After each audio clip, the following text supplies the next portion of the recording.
What is going on, everybody? It's Dealer here back again with RDX Podcast. You don't know what RDX Podcast is? Well, it's the podcast where we cover all the latest and greatest in gaming information, primarily Xbox, of course. But we got a ton of great topics today, a ton of actual things that for XO, it's looking to be a bigger and bigger event. The more we are hearing, the more that it is leaking. And we got some other good stuff as well. And we're going to start by introducing our panel members, as always. We're going to start with one of our guests, Fonzarelli. Welcome back to the show, brother. Hey, it's good to be back. We got a lot of great topics to talk about, guys, so stay tuned. Snort a line there. We've also got Noof Nukem, brother. Thanks for jumping in. Boom, boom, kaboom. Noof Nukem on the RDX podcast room. Great panel, great topics. This shit is going to be lit, so hang on to your pantyhose. We are ready to roll. And Noof needs to stop doing coke.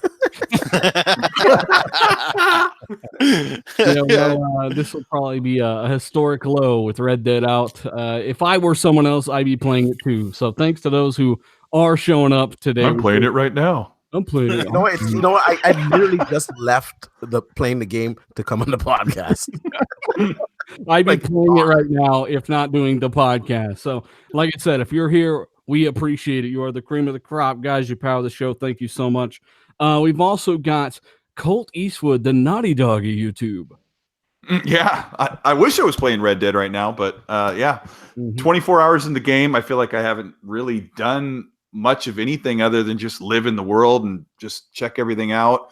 A couple of big early missions. The game's awesome. I'm so glad. And I get those feelings like when I first played the first Red Dead, like how great it was. So I'm excited to talk about. There's a bunch of stuff tonight. So let's do it. Yeah. It's all good. We've also got D Batch, brother. How you been? I'm good. Just like the rest of you guys, enjoying Red Dead Redemption 2. Finally got some time to get back into today with the little one. You know, it's just hard. And I'm going to put probably an all-nighter tonight. I'm probably going to stay up like 5, 6 in the morning playing this game. Wow, man. At least you won't have to get up to feed the kid, huh? That's right, man. We've also got the newest member of RDX Podcast, Zauker, the Zaukinator, a.k.a. Crispy Smooth. Hey, buddy. How everybody doing? Good to be back. People in the chat, it's great to have you back. And, shout out to Shady. He's not here this week, but, we miss you, bud, and we can't wait to get you back next week. Yes, he is getting a triple vasectomy. So hopefully, hopefully he'll be bypass. And an analotomy. Yeah. Stuff to a minimum tonight. We've got to give a shout out to the RDX sponsors as well. As always, you guys are absolutely amazing. We've got Gucci duffel bag. We've got Prime Suspect. We've got Mike. Jesus Christ, I'm tripping right now. Gucci duffel bag? What? Yeah, that one got me messed up. Gucci duffel bag. We've also got Michael Bohm. We've got Channing Pinton. We got John Yoon. We've got Guillermo Cavillo. We've also got Lethal Papa and Robert Prather. You guys are amazing. Thank you so much for what you do. And just a quick reminder that the patron stream happens every single month. It's the first. Let me see. I still haven't figured it out. So I'm going to say Saturday of every month. So this upcoming Saturday, we should have a patron live stream. So I'll post about that on the site, play some games. And I play games with people all the time that follow the channel and stuff. But this is kind of a way to interact and do it live and kind of have fun with a bunch of people across several mediums. So if you're interested, keep an eye out. Also, you can DM me on Twitter. Let me know if you're down. We'll do that around like noon my time, so everyone's up, stuff like that. Also doing giveaways and stuff on Patreon. Check out that link. And real quick, since we got the least amount of people in here that we're going to have tonight, I don't want to waste a bunch of time on this, but there's some drama on Twitter that I guess, I don't know. I gotten a lot of messages, a lot of awesome people out there messaging me about this, a ton of support through it all because they know the truth and what actually happened. And then we get people that didn't even bother asking my side or Colt's side and have just made assumptions, and those people have already made up their mind anyway, so who gives a crap, right? But long story short, big troll account got banned off Twitter because he was saying some really crazy stuff about Colt, and then they pull up a 2-year-old tweet of me calling someone a gay boy, So then, I'm a hypocrite in that regard. But 2 years ago, so I'm just as bad. But basically, that guy had attacked me and Colt several times that day, and he had me blocked for 6 or 8 months. Unblocked me in the last couple days before this happened. Had to, because somebody sent me a tweet, and I was able to see it, and I was like, "What?" So of course, we reported it. Of course, it wasn't a joke. It wasn't friendly. This guy does not like us. We do not like him. He's only spent months basically trying to discredit us, lie about everything we've said, and this is why we get a lot of the Sony guys out there that actually have no clue what our real thoughts are, because they don't bother to click on a video to watch it. They just go off of what this little fanboy says. So once more, thanks for all the support out there, guys. Even some guys that do shows with this guy messaged me and were like, yeah, obviously, I completely agree. We do appreciate it, guys. The support's been awesome. I was out of town over the weekend, caught a concert and stuff. Right now I'm going through my followers list and blocking a ton of little sock accounts and trolls. And I will unrestrict my account so you guys can retweet my stuff, giving questions about that. Locked it down so I can go. They say it's easier to find all these people if you protect your stuff. So once more, guys, a bunch of bullshit on Twitter that doesn't even involve this, but of course I knew people would want some kind of response because everyone else had been talking about it. So you might as well get it from the person that actually happened with. And it wasn't, I don't know. It's just Twitter. So I just want to add my 2 cents to this. People, just be nice on Twitter. At the end of the day, this is gaming. It's supposed to bring us all together. It's not supposed to divide us. These are fucking plastic boxes. Mm-hmm. It's not that serious. Everybody just be nice to one another. And that's why I even had to address it, because people are telling me that he's saying he was just minding his own business, when in fact he had been attacking us several times that day, and I only found out through it. Somebody linked me to it. And that's when I saw the tweet he said, and I'm like, fuck this shit. I watched a couple podcasts, and they were saying that, you and Colt basically unblocked him that day. And no, he had us blocked. I think he still had Colt blocked, but he unblocked me blocked for a year. I've never seen anything he said. I've only heard from people that he talks about me every day for like the past year. Like, I don't, out of sight. I mean, there's people, if I happen to block them because they're harassing or they just won't give up or they're just like a broken record, like they're out of sight, out of mind for me. I don't worry about them. But, that's kind of. Yeah, but, you're right, D. A bunch of little crusty ass Crumbside podcasts. They can all go fuck themselves. And how about we have a good time talking about some games, not other people? So once more, guys, thank you for rocking out with us. Hit that like button if you're here early. Shout out to 300 people already here. We do appreciate you coming out of your Red Dead coma.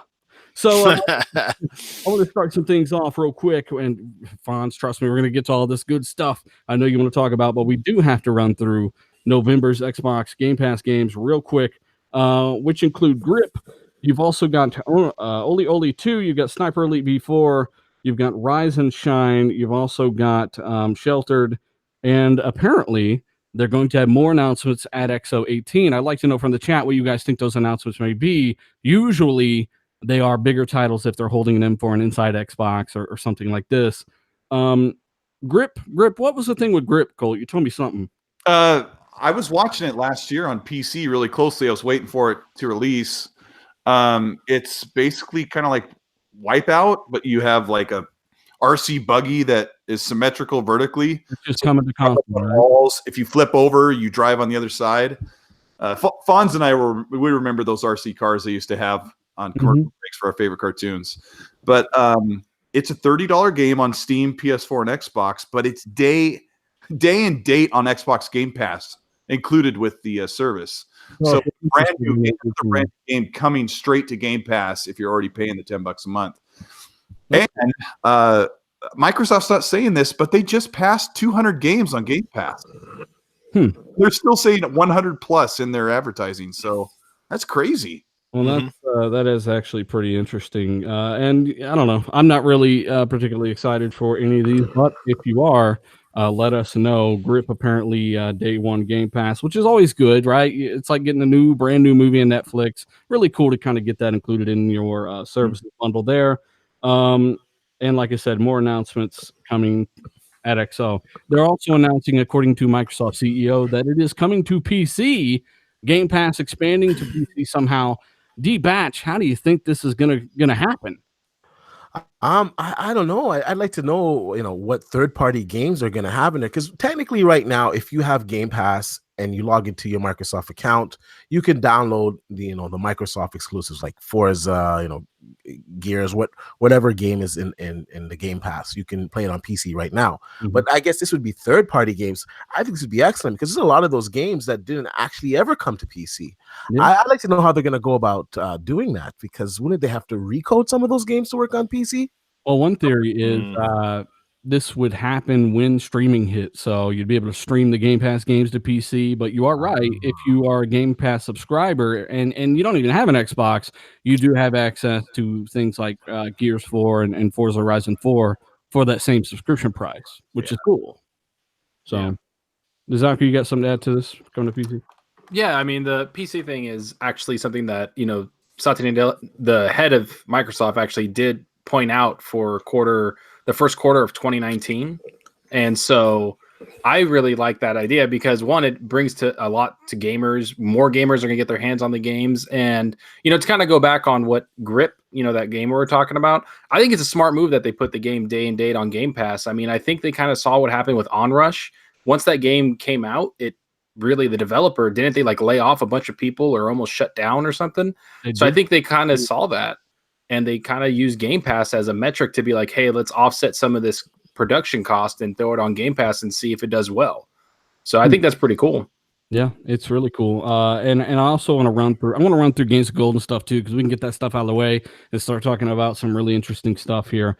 We've got the November games with gold that have actually just been announced. Battlefield 1, if you are a fan of Battlefield, try it out. Absolutely free with November games with gold when it does hit. It is also X enhanced, and the premium pass is free right now. So even if you don't have Battlefield 1 yet, go to the store, get the premium pass for free, and that is today only, right, Colt? Yeah, and it's $50 if it wasn't free right now. It's $50 price point. And the game, it looks insane. Seriously, Battlefield 1 is one of the best looking games on any platform right now. Enhanced, it looks phenomenal. Race to the Sun will also be available in November Games of Gold. On the 360 side, you have Assassin's Creed that is Xbox One X enhanced. So at least you'll be able to relive it in a little higher fidelity there. And then you've got Dante's Inferno, which I do believe is from Ninja Theory? No.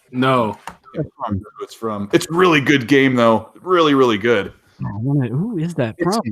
It's an EA game, but I can't remember somebody tell us who that developer is. Let us know in the chat who made Dante's Inferno, but it's definitely got its hardcore fans there.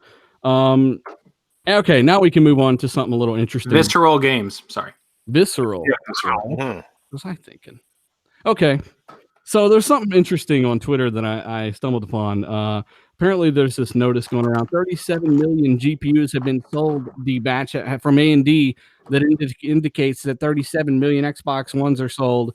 I don't know if you saw this. It's so dumb because, for one, they sell APUs in the consoles, not GPUs. But are we really talking? For one, do you really think it's as low as 37? When I think they're probably about 46 to 50. I'd say 45 even. Yeah. Are we really still talking about this sales stuff like this though? Are people really hung up on this when Microsoft have already shown that they're just as profitable as they've ever been with Xbox? I don't understand. Listen, they're more profitable than the previous generation. They're on track to sell more than the previous generation. The PlayStation 4 is what can we say? It's a beast. It's just selling. They got lightning in a bottle, and they're not letting it out, and it's selling well. But that doesn't mean that the Xbox is awful and that the platform is dying. It's just not doing as well as the PlayStation 4. It's still profitable. We're still getting tons of games. You got the most powerful hardware. It's the best console by far. And next generation, when it starts up, it's going to be zero again, and that's in 1 to 2 years. It's not a big deal if you like the platform. The games are there. Who cares at the end of the day? PlayStation 1, it's end of the story. PlayStation 1 this generation. What can we say? That lightning in the bottle is called games, and that's what they've got. So, Yeah, God of War, Spider-Man, really, really good titles. Yeah, they're great titles and great graphic fidelities. They really push the boundaries of the regular PlayStation 4. Yeah. You know, So well, Sony's first parties came through this generation. That's bar none. Like they all stepped it up big time, with the exception of maybe a couple of few missteps here and there. But it was all about the games right from the get go, and it continued to be that way. On top of that, having massive marketing deals certainly didn't hurt. I mean, they're not the be all end all, but I mean, I've seen a lot more PlayStation commercials and PlayStation in your face this generation as opposed to Xbox. You know what I mean? So kudos to them for just kind of keeping it simple. And like I said, and after that, it becomes, it's word of mouth, right? Your friend has it, his friend has it. So of course, what do? They go out and buy a PlayStation, right? So it's a simple mathematic when it comes to buying consoles and games. Mm-hmm. And I gotta give a shout out to Invader, RJ, the wrestling guy. This motherfucker's always rocking out with us. Thank you so much, Lethal Papa, all you guys, Others Inc. Thanks for checking us out, man. You guys are awesome. So yeah, the whole, even that Z Huge guy apparently said it's just guesses, but at the end of the day, AMD sell APUs and consoles, not GPUs. So that kind of let the red flag raise for me, to be honest with you, because like they're not selling the GPU single. It's an APU. It's all together. So did he mean to say APU? I don't know. The person doing that interview, you'd have to clarify that statement, because you're right. You'd have to really definitely clarify, and then clarify as to why any of the. Never mind. Okay, so Fonz, we got some pretty big. And like I said, everyone here is taking a break from this game, including myself. Keep in mind, we wouldn't even be here if not for this podcast, because we want to play Red Dead 2, and apparently so does everyone else. The biggest opening weekend in entertainment history, racking in an estimated 10 million plus copies. What the fuck was that? Yelled. Well, I don't know what that was. A whistle. I don't know. I heard a whistle. Huh? I was whistling, but I guess the mic picked it up. Oh, okay. Shit! Sorry about that, everybody. I can't hear anything now. Okay, so 10 million copies. Fucking D-batch. The only time he perks up is when you say 10 million copies. He finally gives a big woot for us. And he puts both hands in his mouth and whistles as loud as that's an estimated 725 million made in just those few days for 2K and Rockstar. Fonz, is this you've been waiting a long time for this game. What are your thoughts on just these numbers alone? How well it's doing? Well, they speculated to have spent like 650 million on this game. That's what people are throwing out there. And if that's true, they've already made that back in the first weekend. It's crazy. It's nuts. Look, we all knew it was going to do well. It's even exceeded my expectations in the numbers there. I didn't think it would sell 10 million in the first weekend. I didn't see that. So that's pretty exciting, pretty great, being that this game is so good. It deserves to sell that many, in my opinion. But at the end of the day, it's about opinions. And the first Red Dead Redemption didn't really sell all that well. Mm-hmm. So, I mean, it sold well. Right? I mean, it's at a 96 on Metacritic. On Xbox, rather. So, hey, shout out to Predator H2O, Tim Dog, the Tim Dog. Thank you guys for showing up. What the?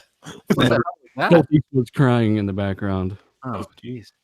The sound effects podcast. It's doing extremely well. There was this UK thing going around. It's only like 60-something% sold on PlayStation.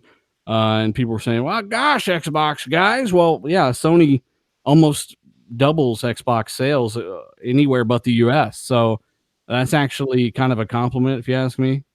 Right? What was it? 68% for Sony over there in Europe for the weekend sales, apparently. 61%, I think it was. I don't know. 61%, and people were given like they were like, I guess they forgot that overseas that PlayStation vastly outnumbers Xbox, where here in the States there's only a few million difference or 1.5 million difference. So that's actually kind of impressive. North America. Yeah.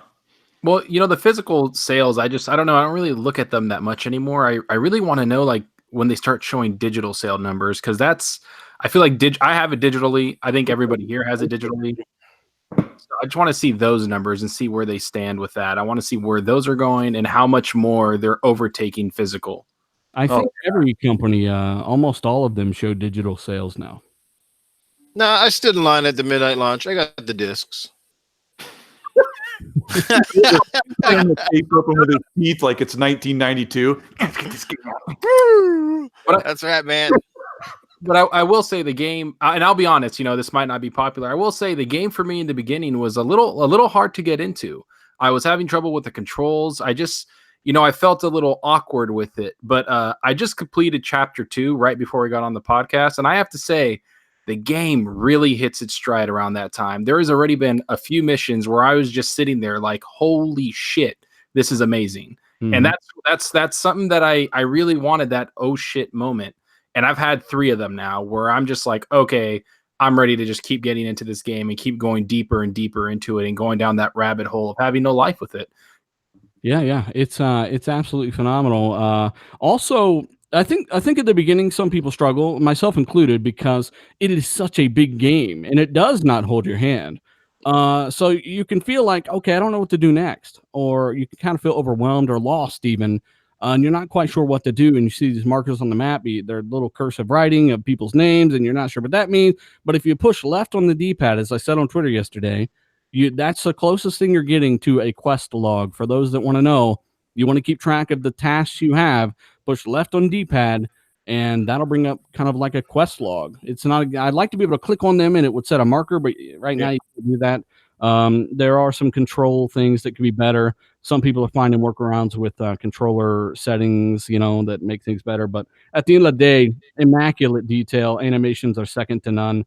It's absolutely phenomenal. Hey, shout out to 500 people watching us live, guys. Hit that like button if you're here. We appreciate it. As we move into some more, hey, maybe not so good news for Red Dead, but we got a ton of good news for Red Dead as well, including the 97 meta that it has right now. Fonz, are you surprised by this at all? No. Yeah. I guessed it would get about a 92 just based on thinking about the times and how people have a lot of gamers are moving on to other types of games. A lot of people love the multiplayer aspect in games. And so I figured that, even though single player is not dead and it's not dying anytime soon, I just didn't feel that this was going to probably meet that same masterpiece level as, say, like God of War for me, or for a lot of people out there. So I was guessing about a 92, which is great, but 97 really shocked me. The game is phenomenal though. I'm enjoying it. The game is amazing. Yeah, like Zucker was saying, at the beginning, for some people, he's not the only one. I've heard other people say the same thing, but that beginning of that game, when it opened up, it reminded me of like Hateful Eight. I just really got into that whole story with Dutch and everything, and how he was telling us what we had to do and just doing all that stuff. It was phenomenal. What do you think about the fact that people are review bombing the user score for the Xbox version of the game? It's like a 5 out of 10, and the other version's like in an 8, I think. It's a pity that they're doing that, because at the end of the day, I'm thinking most of these people that are doing it are probably from a platform that doesn't have the game, PC, Switch, that sort of thing. Mm-hmm. Yeah.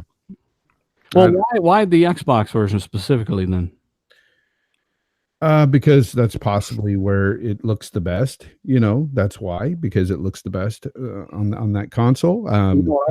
I think it is people like Brian Otano from IGN tweeting and saying, I just saw Red Dead 2 on the Xbox One X, and I played it for 12 hours on the Pro, and it is night and day difference.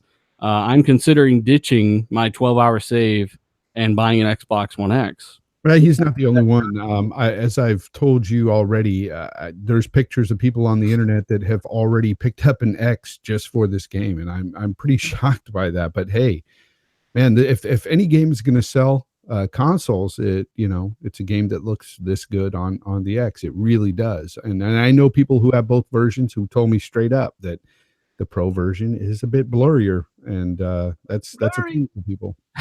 It's a fuck. Hey, it's not funny, guys. Yeah, I mean, why the hell are you guys going out there buying these blurry ass games? Get it on the X, do it, go. The user score is low on PS4. Also, I think it's like a 7.5, and on the Xbox it's like a 6.5. And I I would think that's from the PC guys review bombing user scores on both platforms, unfortunately. Some of these reviews, Colt, are from people saying, I'm running this on a brand new Lenovo laptop, and it's running like trash. And it's like, it's not even on PC, bud. That's too bad. Does not compute.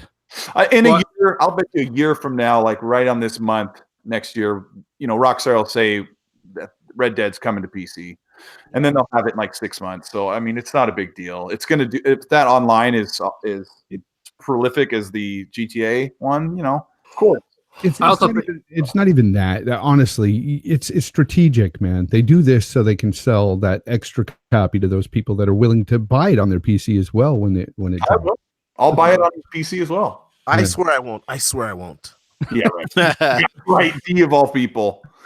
They'll sell it to you, D, with the working HDR patch is what they'll do. Honestly, Franz, I think some of it from PC guys, you're right. Especially I don't know why any of them are surprised, and I think some of it is because of the positive press that the Xbox version's got. We've seen it on Twitter. That's proven it by itself. The threads on the Digital Foundry stuff is absolutely toxic and ridiculous. Oh, yeah. And then you get Brian Otano and people from all these sites talking about, they literally, because Brian updated his status and said, update, decisions were made, and it shows him downloading it on the X. He's starting over for the X. And people, they don't like that kind of stuff. And then Polygon comes out, writes this article where finally in 2018, the Xbox One X is justified. It actually makes sense to own it. And I'm thinking to myself, okay, let's think about what Red Dead 2 does extra on the X over the Pro. It does about double the resolution from 1440p checkerboard all the way up to native 4K. That's actually over double. It does a better depth of field effect, which is tied to that resolution. Same for shadow filtering, and it's got a slightly higher bump in ambient occlusion, right? They've confirmed this. And that's all it does over the Pro, and that's significant enough to make people buy this. Well, then we look at games like Battlefront 2, which are about double the resolution, also offer you higher resolution textures, shadows, reflections, ambient occlusion, and people didn't talk about that. They didn't say it was worth owning for that. Then you look at Odyssey, up to 70% better in some places with resolution alone, which, like I said, on average is around 80% resolution boost over the Pro on pretty much every X enhanced game. I don't know why they wrote the article now when every game's been doing phenomenally well on the X, pretty much. Well, because of the games that are coming out, right? I mean, when the X came out a year ago, I had friends. I wasn't part of the community. I wasn't in podcasts, but I told my buddies, I was like, listen, these games are going to look better by just sheer brute force of what the system can do and its power. But in a year, or even less than a year and a half, you're going to start seeing significant differences in these. And we're right at that mark a year later.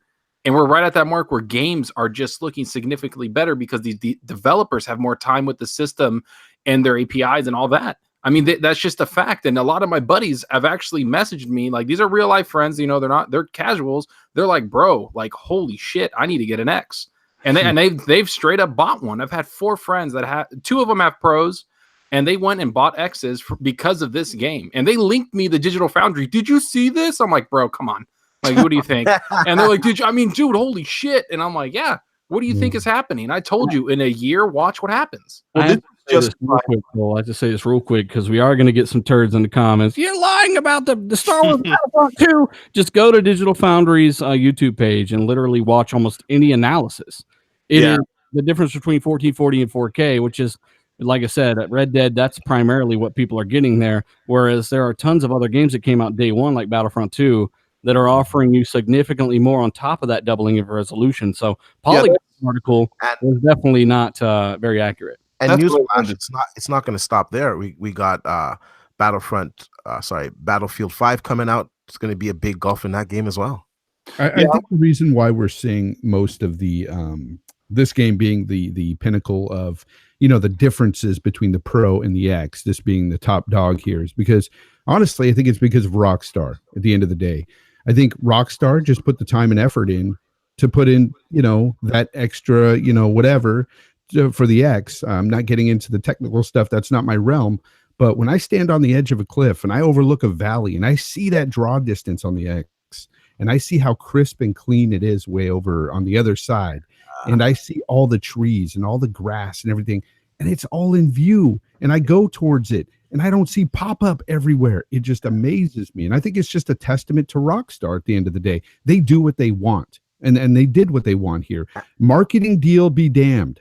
They did what they want here, and they did what's right for the gamer. They delayed it until the X. I don't know if you guys saw that. Once the X was announced and it was released, they delayed the game. And I was sitting there and I remember thinking to myself, man, they're going to have way more time with the X, and this game is going to be something special to look at. Yeah. And I've said it for a long time, the last few weeks at least, that Rockstar is the type of developer that will go the extra mile to get everything they can get out of that system. I knew there was going to be no parity between these two consoles. I knew it. There hasn't been, unless the developer just flat out, and even the ones where they kept the resolutions the same, the X still had 16x texture filtering and all that. I got to give a shout out to Midway in the super chat, bud. Thank you, Criollo. We're going to get to that, brother, which actually brings me back to Fonzarelli, who was smacking the shit out of people yesterday on Twitter saying, hey, look, the HDR, something's not right here. This isn't true HDR. It doesn't exhibit any features of HDR, including specular highlights and all these high-nit contrast. You're not getting any of this. Something's wrong. And people are arguing with him. Don't question Rockstar. You know, like they were going at him over this because they wanted to defend Red Dead when in fact Fonz is like, well, Red Dead 2 would be better if it had better HDR, or at least real HDR in this game's case. So he spoke out about it, and people like were afraid that it would make the game look bad. But basically, the HDR in Red Dead 2 is fake. It's not real. That's been confirmed by these high-end TV calibrators. They basically took the SDR data and just like upscaled it. They upgraded it. They didn't even upgrade it, dude. Like, here's some quotes real quick, and I'll let you kind of rail off here. All right. It says it's not true HDR at all. It says that it is basically a rudimentary form of SDR to HDR conversion. SDR base with no extra tone mapping or specular highlights. Turn HDR off is what they are recommending. And this is official. This is from the guys that review all the best TVs in the world. Turn HDR off is what they're saying in Red Dead 2. So go ahead, Fonz. Yeah, I was just going to say, basically what it did was it just ruined the black levels of the game. It just elevated the black levels. So either the gamma was turned down or something was wrong. And I noticed it right away with the contrast. I was like, the black levels are wrong here. And I was trying to tell people, it seems like it's elevated black levels. And everybody was like, shut up. You don't know anything about HDR. I'm like, dude, I was an early adopter of HDR. I may not be the most tech savvy guy, but when it comes to TV tech, I understand more than people understand out there in this community. I know what I'm talking about when it comes to HDR. And that was not it, Jack. That there was something wrong there. Yeah. And so, this morning I woke up and I seen this video and I go, holy crap, I'm vindicated, because he said exactly what I said it was. And so, you know what? It's one of those things where, as gamers, we need to sometimes just stop and understand that not everything is always roses with these games and everything. Like, yes, I love Red Dead. I've put in more time than most of you guys have out there. Almost 70 hours in this game already. I love the hell out of this game, but the HDR implementation is trash, and it needs work. And I don't know, D, you got more information on this. You don't think they're going to be able to fix this, huh? No. So I saw your tweet this morning, and then as I was looking into it, I also too saw that story. So basically, Eurogamer is the one that really discovered this, and then they forwarded over to Vincent, and he got all the other details out. But basically, it's like Dealer said, it's using SDR and it's converting it to HDR. Now, most TVs, they have SDR to HDR conversion built into them, so it's not doing anything special. It's just basically making the image brighter. And you need the specular highlights, you need the better tone mapping. That's the one thing I did notice. I didn't really catch that the blacks were faded out because I have an OLED. So on my OLED, the blacks are just black anyways. So I didn't notice that, but I did notice that the colors were the same as SDR colors. And sometimes that happens with games. Sometimes they don't always use it. So I didn't think too much of that. But when you pointed it out to me today, when I started to really look for it afterwards, that's when it really became apparent. Yeah. And I don't think it's built into their pipeline, because if they're faking HDR, that means it's not in their game engine. So if it's not in their game engine, I don't see how they can add real HDR to it now, because it's not in their engine. So I'm hoping and this is, really grasping at straws here. I'm hoping that someone just flipped the wrong switch, but in most likelihood, it's probably never going to be fixed because it's not in their pipeline, and it's very disappointing because it's such a good game. I mean, the game looks absolutely phenomenal either way, right? But Yeah, as I said earlier, I was joking around the party. I said they've been working on this damn game so long that they started this on this engine before HDR was really even a thing. So who knows? They probably just tried to patch in some kind of solution that ultimately just kind of washed everything out and made it more muted. I didn't notice the blacks either because I'm on LG OLED as well. And so that wasn't an issue for me, but I did notice that without HDR, when I turned it off, if you don't like that raised contrast level, because it does, you can always go into your TV settings and just reduce contrast to even that out. But it makes the game seem a little more crisp. It looks like it has excessive TAA otherwise. Here's the thing. If you have HDR engaged and you try to reduce that contrast, if you try to reduce your brightness, you're going to crush your blacks big time. You're going to lose all detail and shadows. That is the problem with it. That's why I recommend you shut HDR off and you just adjust your TV accordingly. You adjust the colors for sure, because the colors are going to be too vibrant when you shut it off. Right. Yeah. Definitely. I ran into that problem. I did turn off HDR and I started adjusting it, but I'm one of those fools that I liked it better with the HDR on. I don't know. It just, I just got used to it after playing it for, 15, 20 hours, whatever it was. Zocker said, I like mayonnaise smeared on my screen. I do. It was just so good. I was just like, but it's just great, man. I don't know. I kind of agree with him as well, because it just has a brightness to it. Although, yes, it's not real HDR. You're not getting this peculiar highlights. I know. But I tried to trick the system. I put the dynamic tone mapping on my TV, and I said, fuck it. Well, I knew the game was up because I'd walk into a barn and think, fuck, was Snoop Dogg just in here or what? Like, what the hell? But the problem with the way it's currently implemented, it's just increasing the brightness across the board, and you don't want that. That's why I can't do it. I'm not leaving that shit on. Yeah. So Noof, have you got much experience with this, Noof? Yeah, well, like I said, you start up the game first, and they have the recommendation level right on the main screen. You need to be, I think, like 200 for an OLED and 100 for LCD. I'm on a 70-inch 4K LCD, and I've got a pretty damn good LCD TV. But I just noticed right from the get-go, it's like it looks a bit hazy, especially in certain sections of the game, right? And the colors looked a little bit faded. Not the huge contrast that you see when you compare it to a game like Assassin's Creed Origins or Odyssey, where the HDR really pops on that game. So I was kind of like, is that the way it's meant to be, or is there just something off about it? So I tinkered with a lot of effects, and I tried to come to the best compromise I could, but it's like, somehow it just doesn't, it's not, like I said, the fading in the dark areas looked a little bit off, and just everything seemed like it had a little bit of like a little bit of smoke going on, a little bit of a smoke effect all around. So, I mean, it still looks pretty damn good, but, it is what it is. I'm not sure why it turned out that way, but, hopefully they can fix it in time.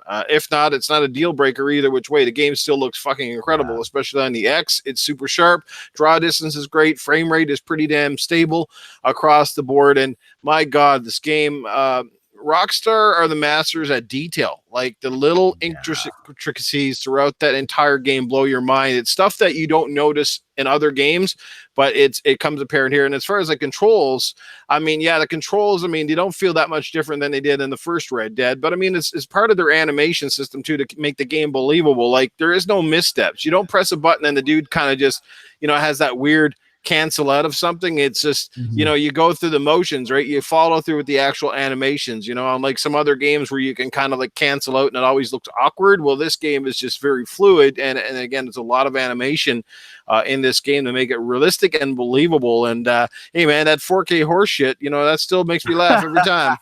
I will say I agree with you. I like that everything's physically laced, and I know we're talking about Red Dead a lot, guys. Sorry, we got a lot of great topics after this, I promise.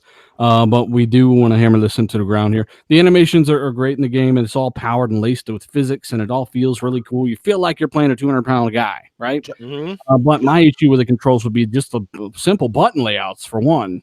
The fact that running is on A. How are you supposed to run and shoot? You got to swap it. Everyone's like, you can swap it. I know I can swap it. Thank God. Or I would die every time I got in a gunfight.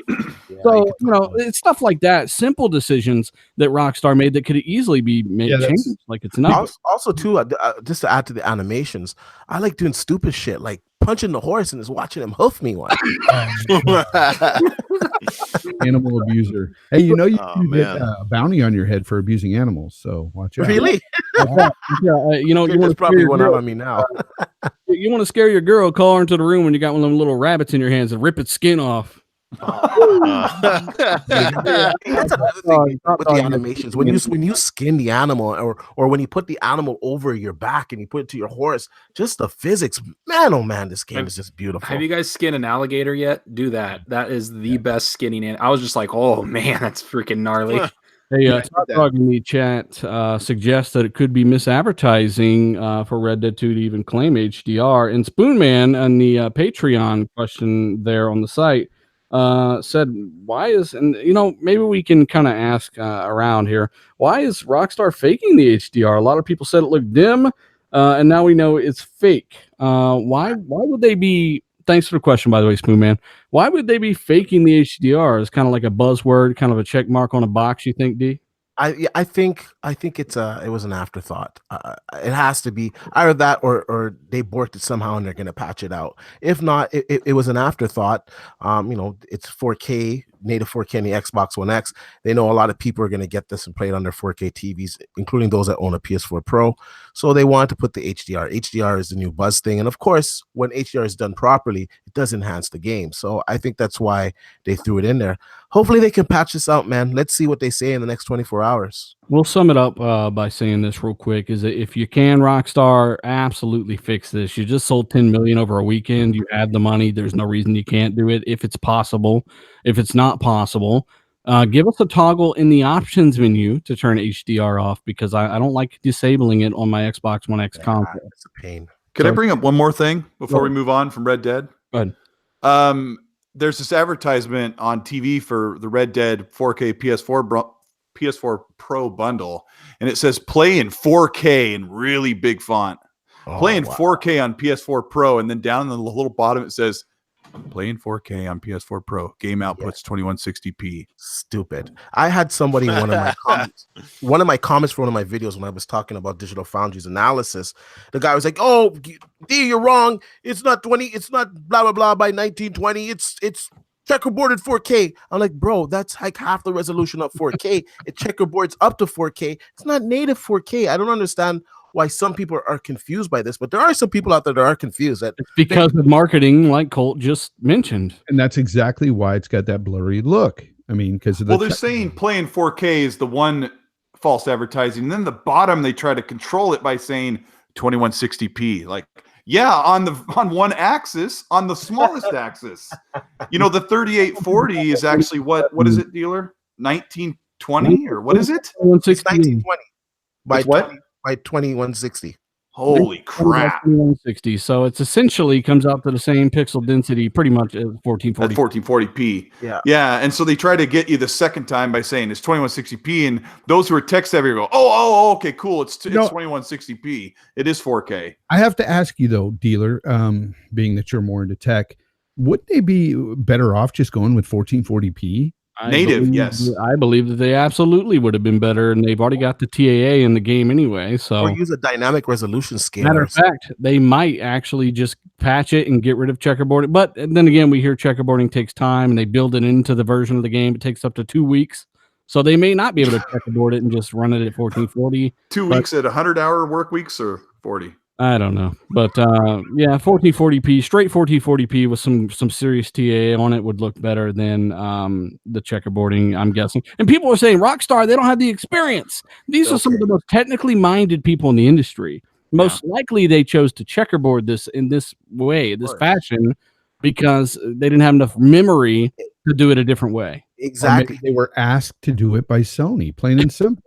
Probably as well, but dealer's exactly right on this. If they were to put it like 1600, 1800p, the frame rate would suffer. I don't think the game would have the same type of fidelity as well. They'd have to cut back on something. So that's the compromise they have to make. You know, you got a lesser GPU in there. You got lesser the bandwidth is not as great. It is what it is.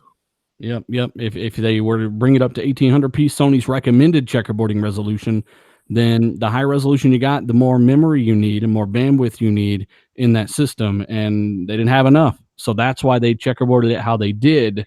instead of giving you a better implementation. I think a lot of people don't know. They're making excuses saying Rockstar just don't know how to check it. No, these motherfuckers are geniuses. So once more, the game looks amazing on every platform. Don't get us wrong. Even on the base consoles, I can't believe it even runs on the base consoles. Yeah. They do have although on the Xbox One, the regular one, oh my gosh, is that a blurry mess? It really is. Yes, low res plus TAA. It's just like Vaseline on the screen. I will say that the Xbox One X, according to Digital Foundry's tests, is the only one to hold the frame rate like pretty much locked in the biggest cities in the game. Otherwise, you're running around 28, 29 FPS on the Pro because the CPU and the bandwidth's not there, which, I find interesting as well. It is holding that frame rate, but nonetheless, it's looking like this is the best case for the Xbox One X, according to Digital Foundry. It's one of the big reasons to get it, even though every game runs at much higher fidelity. Although I do have to question Digital Foundry.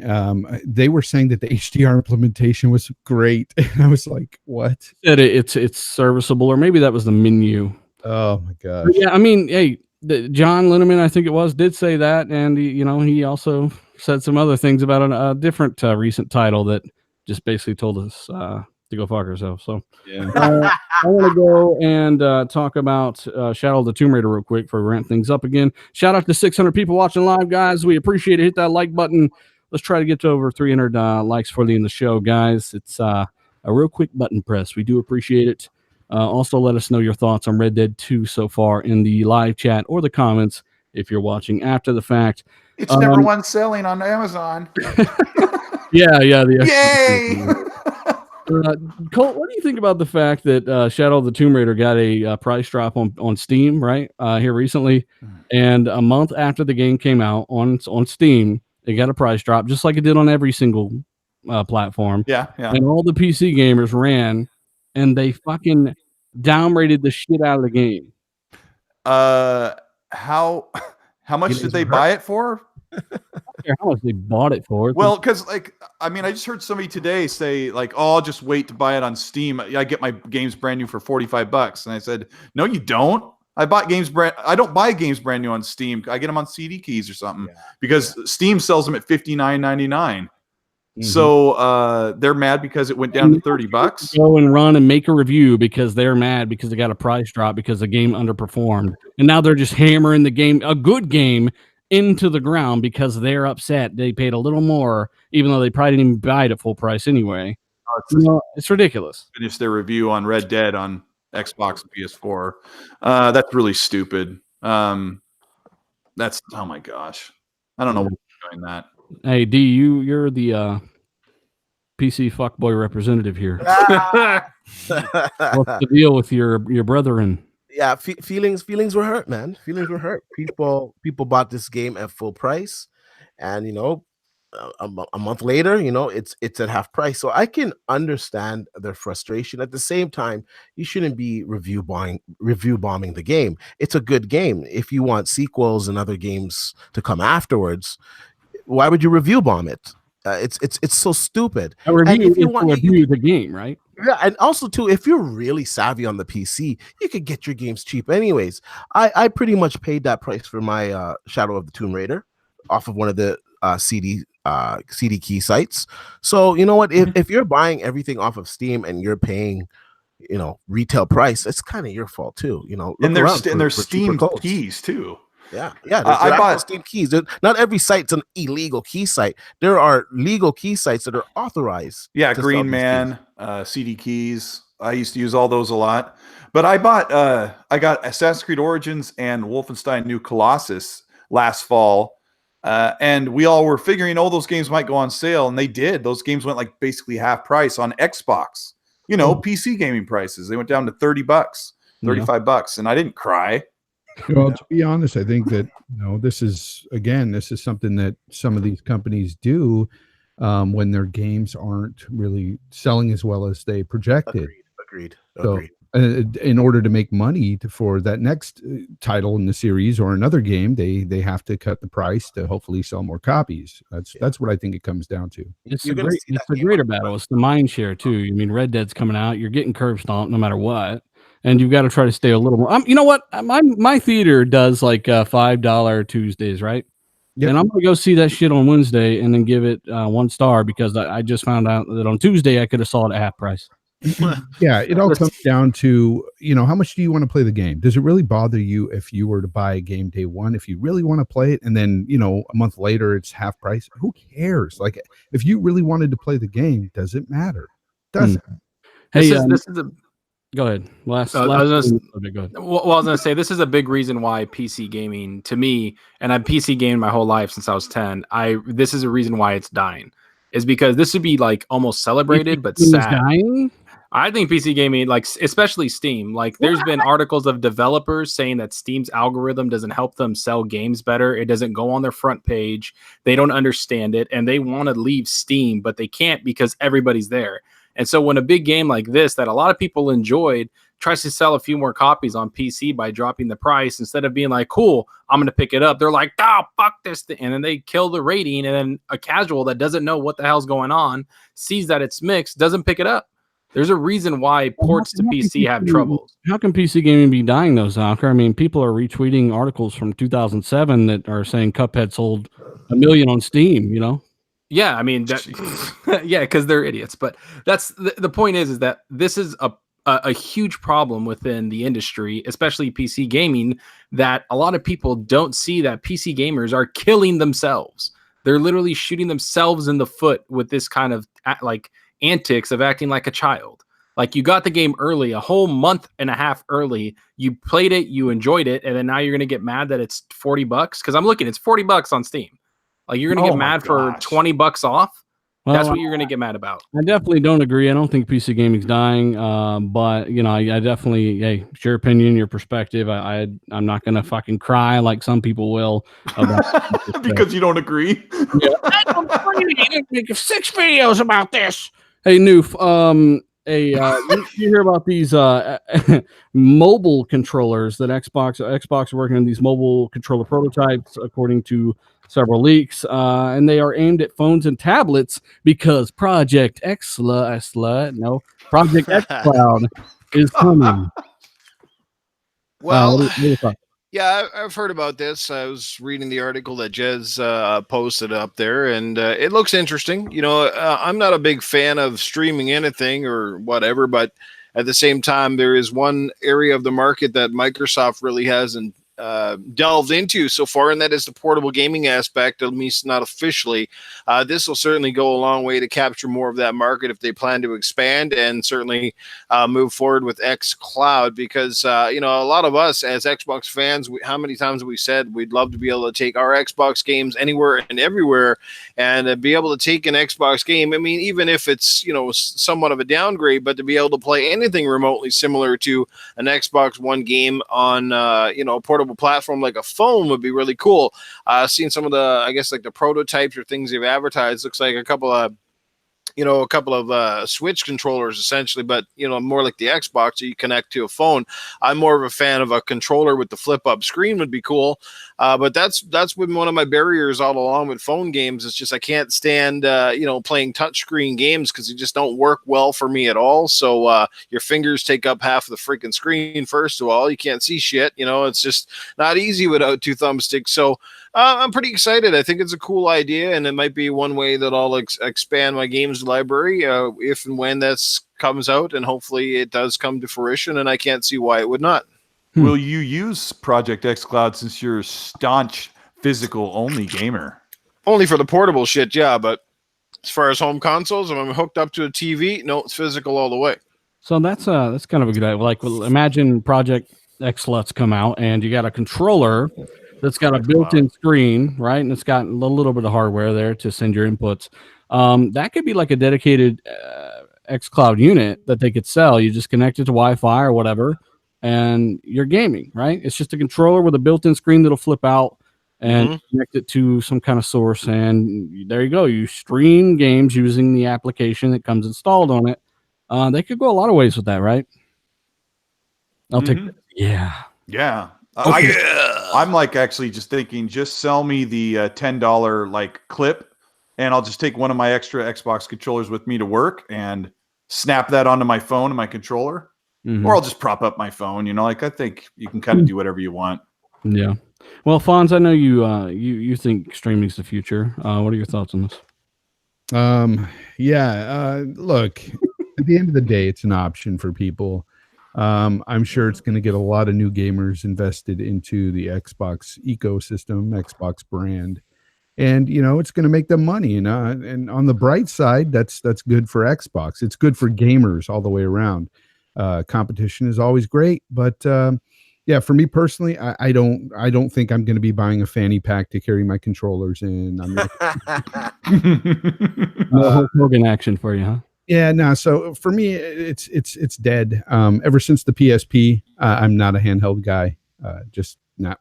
No, thank you. Yep. Physical hardware for me as well, though I do think the option is welcome by a lot of people. Speaking of options, Banjo trademark apparently renewed here recently. Banjo Kazooie, right? Or Banjo Tooie. Well, maybe that's a different one. You can tell how much I really like Banjo. I'm with you. I don't remember what's what or if one even exists. Point is, someone's bringing this back in some capacity. Maybe it's a Dave and Buster's exclusive game. I have no clue, but it could be. It could be a game they're bringing back. My suggestion was with Boomstick. I think last week he was really wanting Conquer and Banjo, and that's fine if you are. Some of you in the chat may want those as well. But me, I'm like, hey, make some new IP, and you got other stuff as well that you can make that are more appealing to the more hardcore Xbox guys.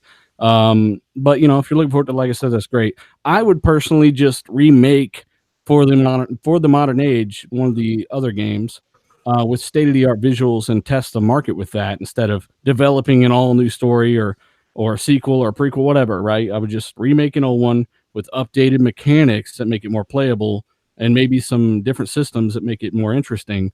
Let us know what you would prefer in the chat. Just a straight remake, some kind of sequel or prequel, or something like that.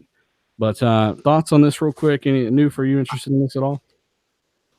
I personally, like, for Banjo-Kazooie, it was never one of my favorite franchises. Conquer, on the other hand, I enjoyed quite a bit.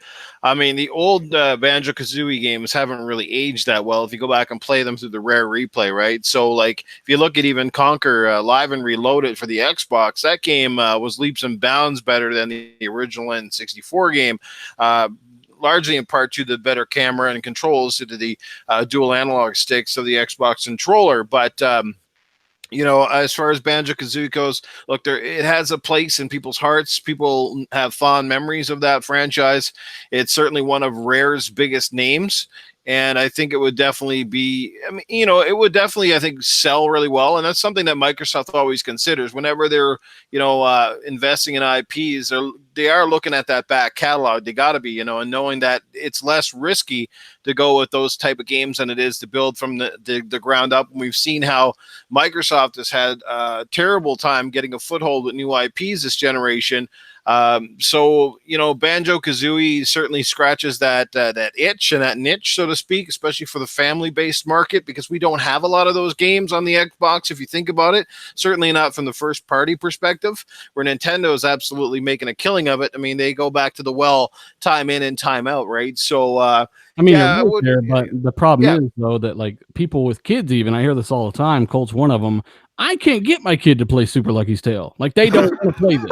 Yeah, it's true. A lot of kids nowadays, like my son, he'd rather play like Call of Duty or something. He doesn't. Right. Yeah, I would say it's a bad move. I don't understand what they're trying to do with this. I mean, I'm not a big Banjo-Kazooie fan. I get that they're out there, and people are saying, "Oh, we're kind of missing that type of game." Well, to me, I think Microsoft, and I'm not, this is me not being a fanboy. I kind of feel like Microsoft is missing out on an adult game. Give me how did Voodoo Vince work out? Exactly. Jeez. I just don't care for this, and I hope it's cool, I guess, but maybe it's just to like kind of remaster them, which I'll be fine. Like, sure, remaster them or give them a little X enhanced, and that would be cool. Like, I'll be like, all right, that's fine, but I don't want like a full-fledged resource like developers going to creating a new Banjo-Kazooie. I can literally give two fucks about that.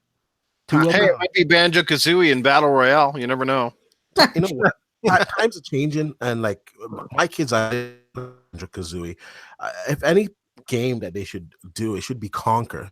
Do it from the ground up, redo it, state-of-the-art graphics, new gameplay. Conquer's kind of more mature based anyways with his potty mouth. And I think that game would do good. That game has a place. Banjo-Kazooie, I guarantee you, they release that game, it's gonna flop. Oh yeah. Yep.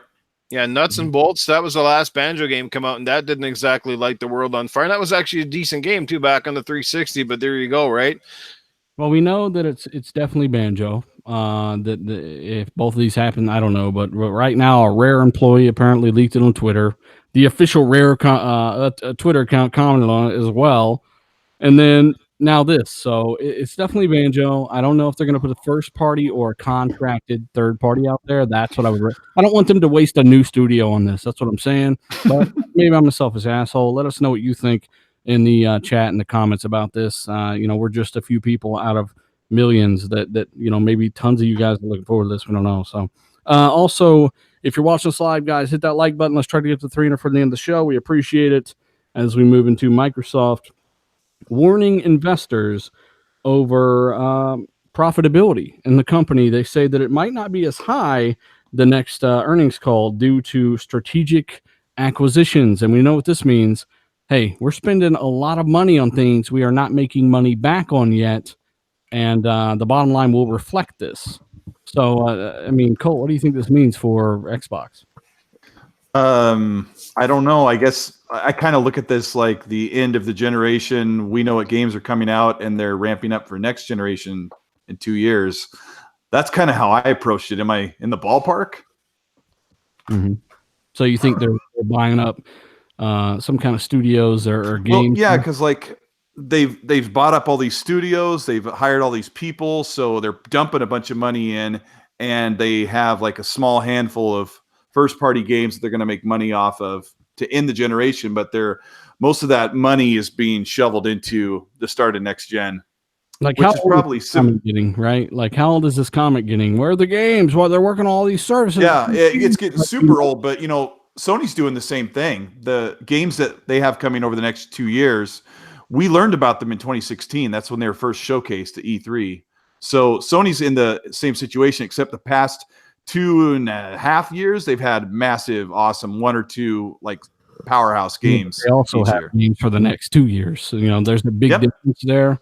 I mean, obviously Gears 5 is going to be incredible. Crackdown's going to surprise a handful of people, and who knows, but I think that's what that comment means. People should be able to look at what Microsoft have already confirmed several times and said, hey, we just bought 5 studios, made a studio or whatever, and then we've invested well over $1 billion. They said this like almost 2 years ago. Instead of saying where are the games, why they're working on this, they're working on the games. We can't speed up time, So that's what I'm saying. That comment kind of gets old. It's just a endless circle of stupidity. Yeah. Here, people, gamers that know how long a game takes to make, and they're saying, "Oh, where's the games?" Well, they're telling this to their investors, like, "Hey, we might have gotten these studios, and it's up to 6 studios, right? Because they made the second one in Playground Games. There's a bunch of one studio. City, 1 studio, but 2, whatever, and then 2 teams, and then you got to think about the money it costs to put those games in development over 4 years or 3 years. Like they're paying all those people in there. So yeah, they're telling them like, hey, we're going to be spending some money for the next couple of years, but once those games release, we're hoping for return on investment and then some. That's the difference. That's why this is being brought out, because they are spending money, and we'll see at XO if they're going to be spending a lot more money. Yep, there's a lot of stuff that could be potentially revealed at XO. Kind of starting with some things being playable on Xbox there. Absolutely. The Division 2 is going to be playable at XO. Apparently Crackdown 3 will as well. Newt, have you heard anything about this? Because last time Crackdown was playable, motherfuckers didn't even know how to look around. Do you think they're going to do that? Well, people said that there's going to be the destructible environment with 5-on-5, 6-on-6, like fully destructible, like they showed last time, and they implemented that in the last 1.5 years because that company that was doing it through the cloud was bought by Epic. So they went back and redid the whole thing with the Azure servers. So that takes time to implement, and I think it was a smart move for Phil to completely delay this game for a year and a half, whatever it was, and really make this game shine and not be a punching bag for the media or the fans and be disappointed. You better have that destruction or I'm gonna be pissed and I'm gonna talk about it for a long Well, that's time. just it, right? Microsoft at this point, Crackdown's one of those anomalies, you know what I mean, where the game has sort of been in a sense of limbo, and if they're going to show it at any point now between here and launch, it has to be representative of the final stage, because it's been that long. There's been so many delays. If it comes out now and looks anything but promising, fans are going to leech this game to death. They've already done it. I mean, to death, especially from the PlayStation camp. They've been just looking for another game to tear down from the Xbox side. So they got to come out and they got to hit a home run with whatever they show at this point. Can't be no dumbass celebrities coming in that don't know how to fucking play the game. You know, it can't be. You know, it can't be anything but amazing. I mean, Terry Crews itself is amazing. Those graphics have come a long way since the first time we saw this game from the clips we've seen. You know, just a few months back. But yeah, they've got to hit a home run when ever they show it, and I wouldn't be surprised if we don't see a little bit of it at the XO for sure. I've heard that they're pretty close right now. I think they're just trying to nail down some of the multiplayer aspects. So let's just hope that the Azure servers, the cloud servers, are running well, and this destruction lives up to the hype. Like again, this game has a potential to be a massive blockbuster, or it's either going to be a massive flop. But that's why you don't show your cards too early on this one, because otherwise the deal could be dealt. You know. So I never understood why people gave game shit for getting delayed. It's a good thing. It means it's not done, right? So that's kind of two games that we know. According to Clobriel, I do believe Crackdown 3 will be playable there. Clobriel's an insider that Colt's been talking to a lot here on Twitter, just publicly on his public posts and stuff. Seems like a pretty cool guy. The initiative or the coalition was asked about Gears of War 5 if it would be at XO, and apparently it's not going to be there playable. I don't think. They say we are not anywhere near ready to talk about Gears 5 yet, meaning we're not going to be there or at least anywhere near playable at Gears 5. What do you think that might mean? I mean, they are confirmed for 2019. Do you think they'll make that date, Fonz? Fonz is playing Red Dead. I think they will. I think they'll make that date, but I also think that Rod Ferguson, I think he has a lot of push within Xbox. I think he's, I think Coalition is probably one of their best developers, and I think they trust Rod a lot. And if he told them, hey, we're not ready to show anything because I don't want to show anything bad, like give us some time, wait till maybe even E3, and we'll get that going. But right now, I don't want to show anything because, we've heard a lot of hints that they're changing gears a lot in this, almost to a little bit more of an open world. Like that's a huge change for a game like this, especially one that. I'm sorry, Zocker. Go ahead. You're done. I was going to ask. Go ahead. No, and I'm going to say for a game like this that is a graphical showpiece on the Xbox, let's be real, like every Gears has looked amazing on it since the 360 days. So I think they just want to get it right. And if it's not ready for XO, don't fucking show it then. Have you noticed, Soccer, that they don't show their first party games till 3 to 6 months before release? Oh, yeah. Forever to actually see State of Decay outside of a pre-rendered trailer, right? Yeah, I mean, ever since months before release on the inside.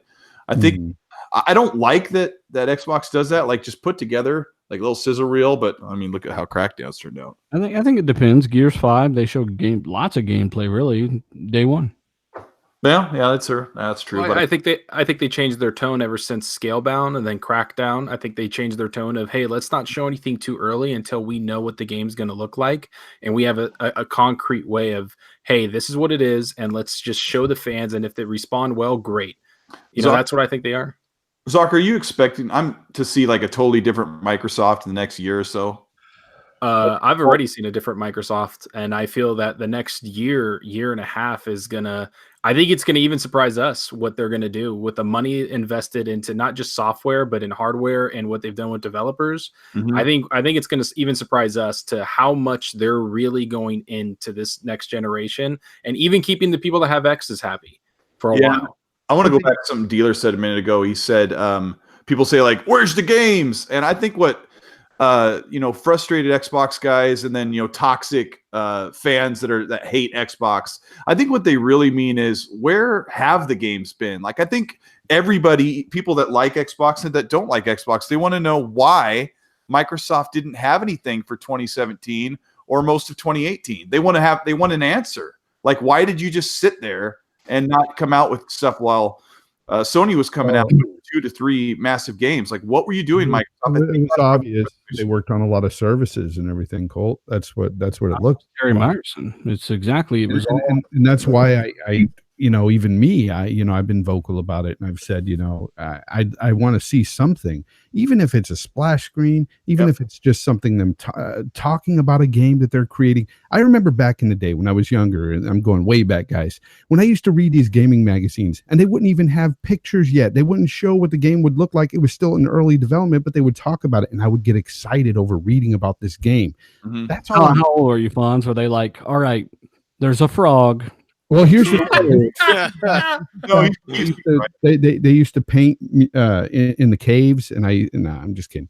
But no, seriously, they need to freaking let us know something like that to get us hyped. I'm tired of this whole, well, we don't want to, show our cards early. Well, how are you going to get the Xbox fans or gamers like me excited for the brand? Kind of need to show their cards a little bit early, right? Mm-hmm. They need to show. Gotta have a little nipple slip once in a while. Yeah. I mean, they did with Battletoads. They had no reason to put up what Fawn said, a splash screen logo of Battletoads. They could have totally skipped that from you know what that shows? Okay, here's what it tells me. And I'm not saying this is right to think this way or whatever, but this is how Fonz thinks. When I hear that they don't want to show their cards early, or they just don't want to put things out early because it may get delayed or canceled, that just, to me, it shows like a lack of faith in their product, and I don't like that coming from any company. I just don't like that. I want to see that them standing behind what they're creating, and that's all I want to see, is like them saying, look, we're creating this big awesome open world where it's in the same vein as this game or whatever, just something to get us excited. That's all I ask. Well, I mean, do you not think that at E3 they showed us what's coming for a couple years? I mean, Halo Infinite's not coming next year. That's coming 2019. Battletoads, they didn't really show anything. That's coming next year. Ori, all these games they've showed. I think they've showed enough games, but do you think Bethesda doesn't have faith in their games then? Because they show their games like, oh, here's Fallout 4, then it's out today. Like it comes out like a month or two later. Like, I mean, I think that's where they took it. Actually, they're still working on that Elder Scrolls, and that ain't coming out anytime soon. They showed a bit of that. They showed a little like over splash screen, but I think they had to show something. I think Fonz is saying more than ever right now, Microsoft needs to instill faith and hope in people who are still on Xbox. That stuff is coming, and I think they've done way better job just in the past few months. And you mentioned Halo Infinite. Okay, I'll grant you Halo Infinite, but Battletoads, bro, Battletoads sucked even when I was a kid. That game was always trash. I'm not saying it's going to be amazing. Show Gears, which is coming out like a year from now, and Bethesda also showed Rage, and they even showed Doom, and they even showed another game that was a ways out as well. Like, I think it's different because sometimes they'll do it, and then sometimes they won't. So it really matters. But Fonz, you were an original member of RDX, and you know that since you joined the whole last year, we've been talking about we want more software from Microsoft. Even though there's other shows that some guy tells them we said we don't want new games and exclusives, and they believe that because they're stupid. We actually were kind of leading the charge on all this for the most part, talking about the need for new exclusives and software. And, nothing's changed. We definitely do want something there, but I definitely get what you're talking about. They got to kind of get that hype out there a little bit. And I think they're just waiting now, since they've told us they've got all these studios to decide when the right time to do that is, which kind of leads me to this big insider leaking some really interesting stuff. And I'll say it again. I don't know if this is happening. I don't think this is happening, really. I don't know what I think. I'm just going to say it again. If Scalebound is still alive, right? Because they have the assets. They didn't just delete everything. They own the IP. Platinum got fired because it kept missing deadlines. Contract canceled, just like the Phantom Dust remake. Same situation, but it got further along. They have everything. If Scalebound is going to come back, if it's going to live, so Angry Joe can be happy, then Ninja Theory is the team to do it. Yeah. And according to an insider, there is Xbox marketing have been over at Ninja Theory for I think a couple of weeks now or something like that, and they are working with Ninja Theory on marketing something. And you don't market things unless you have something to show. And for one, keep in mind they've been working on the games. Hellblade released on the PS4. That's almost 2 years ago now. Mm-hmm. So keep that in mind. Yeah. Two, they could have just picked up the assets from Scalebound, and never mind. That's just a crazy theory, right? But just keep in mind, like there's stuff that apparently they've got something that could be revealed, and it could be revealed as soon as XO. Is it possible that all that work that was put into Scalebound before it got canceled is like a year's worth of work to pick it up and finish it? That game was supposed to come out in 2017. It was almost nearing completion, apparently. I mean, that is possible. Yeah. I've had a lot of people laugh at me when I suggest that Ninja Theory could like pull Scalebound out of the grave, even though I've never been excited about the game. But I mean, with the talent like Ninja Theory, I mean, Simon's talented too. Yeah. Well, you kind of have to wonder about the Fable Legends game too, because that was just about done when they pulled the plug on it. So you have to wonder if that work is just completely ditched, or if it can be retooled and remodeled into another type of game. Interesting stuff, right? From some of these things that have been left on the table. Mm-hmm. There was also another rumor that could be potentially revealed at XO18. Turtle Rock Studios, the makers of Left 4 Dead 1 and 2, and most recently Evolve, which flopped pretty hard. They were rumored to be an acquisition by Microsoft, what we just talked about earlier in the show.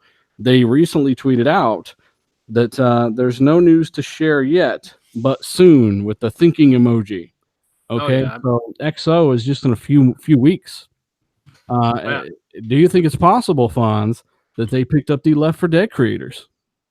I guess it would be possible. Do you think that's good for competition, Fonz? I guess if you're into Left 4 Dead, do you think they're making Left 4 Dead still, Fonz? I don't. Left 4 Dead. No, I mean it's not one of my games, so I can't really. It's a quality studio that made one of the more legendary last gen games to a lot of people. That's what I'm going to insinuate.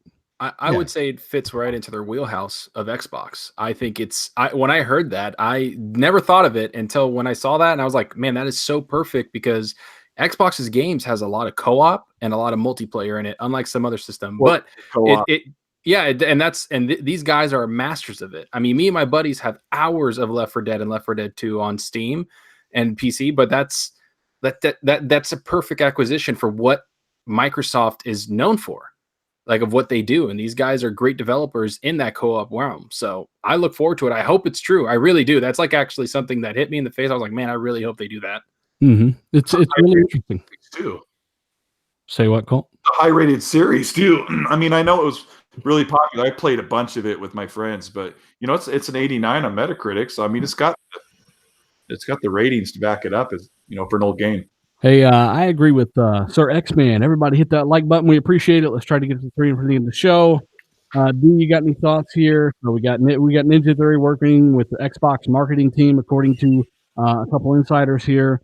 I mean, something to show soon, and then potentially the acquisition of not only Turtle Rock, makers of Left 4 Dead, but Obsidian has been said to be acquired as well. XO could be a pretty big event if these things are revealed here. What do you think there? Yeah, I just want to say the same thing. Tempered expectations, of course, but it's looking like it can be a really big event. The Left 4 Dead creators, I like the Left 4 Dead game. They were good games. Evolve was trash.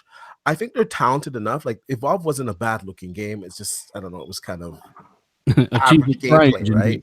But if they have some, better direction over there, like, they revamped their team, I don't see why they couldn't be successful. And at this point, the more the merrier. We need developers right now. We need top tier developers, and we need some new games. And, it's going to take some risks, of course. And, you know what? No risk, no reward. So, you know what? I'm all for it. And I'm hoping, crossing my fingers and my toes, that this XO event is finally going to give us Xbox fans some hope, and we can kindly see the light beyond the tunnel, I think temper expectations is the magic word there. There's only one E3. Keep that in mind, but there's just a lot of leaks happening around this time. Then, Turtle Rock says, well, announcement coming soon, And the XO is the perfect. And they're also rumored to be acquired by Microsoft or something like that. So these things are kind of lining up. They may have a few really interesting announcements for us, but temper expectations. Expect a lot of different third-party stuff as well. It's looking good. And also, Enrique from Basement Radio Arcade Podcast, check his channel out. Maybe you can spell that out specifically. I don't know if you use all proper grammar in the titling there, but he's giving away a copy of Red Dead Redemption 2. So check his stuff out. I'm sure he'll post his information in the chat. And any final thoughts, guys? Final thoughts on the Ninja Theory is that we're getting the hell out of here. It's Red Dead time. Yep. Like 5 minutes ago. I was just gonna say, where there's smoke, there's fire. People, Aaron Greenberg posted about the Ninja Theory thing, and let's hope there's something announced. Unless it's a guy blowtorching spiders in his house, it could be possibly. I don't know if you guys heard about that. Some guy set his house on fire. He's killing spiders with a blowtorch like an idiot. Did he get them? I would hope. I think he killed everything in the house. The dog, spiders, a snake, everything. Spiders leaving the house, flipping him off. Hey, once more, guys, thank you so much for rocking out with us. 640 people tonight. We appreciate it. Hit that like button on your way out. We're going to get into some outros. Have a blast playing Red Dead. Check out those links down below. Patreon, doing a Patreon stream. Keep an eye on the site. Come play some games and stuff with us. We do appreciate it. And like I said, Fonz, what have you been playing? Where can people find you? You know what I've been playing. Red Dead Redemption 2. Guys, phenomenal game. Go out there and pick up a copy if you haven't already. You can find me at jfonzrelly on YouTube and on Twitter. And find me scolding fools about HDR on Twitter as well. Yeah, Fonz knows a thing or two about them TVs and audio. He helped me pick out my mixer. So, just remember, guys, you can engage in conversation without hating each other so much. Also, Cold Eastwood, what have you been playing? Where people find you? I've been playing Red Dead Redemption. I had to stop playing Assassin's Creed Odyssey. I'm playing Red Dead Redemption right now. I had to stop playing Odyssey. I had like almost 80 hours into it and probably 4 more to finish the story. Yeah.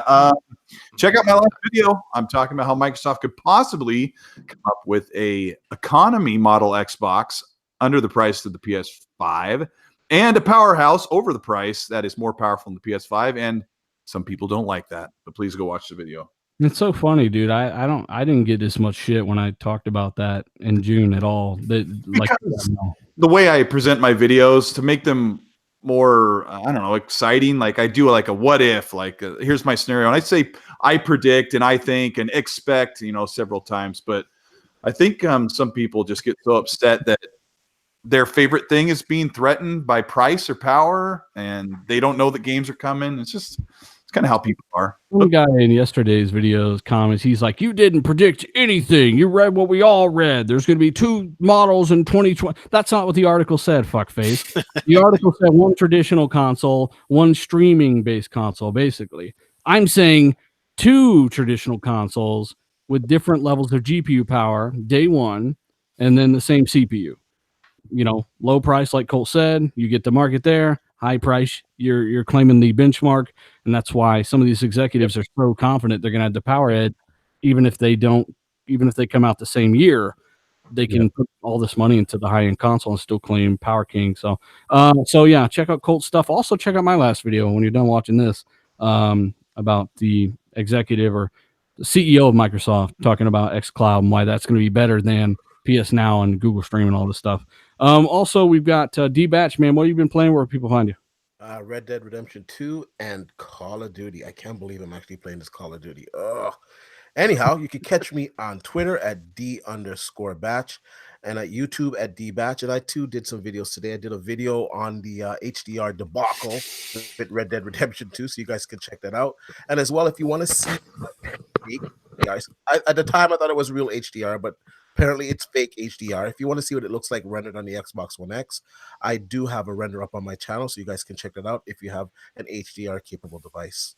And we've also got Zalker87, or just Zalker here. What have you been playing? Where people find you?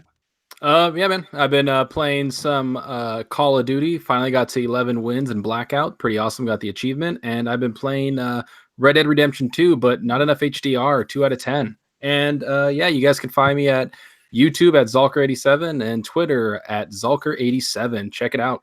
Good stuff. We've also got Nukem.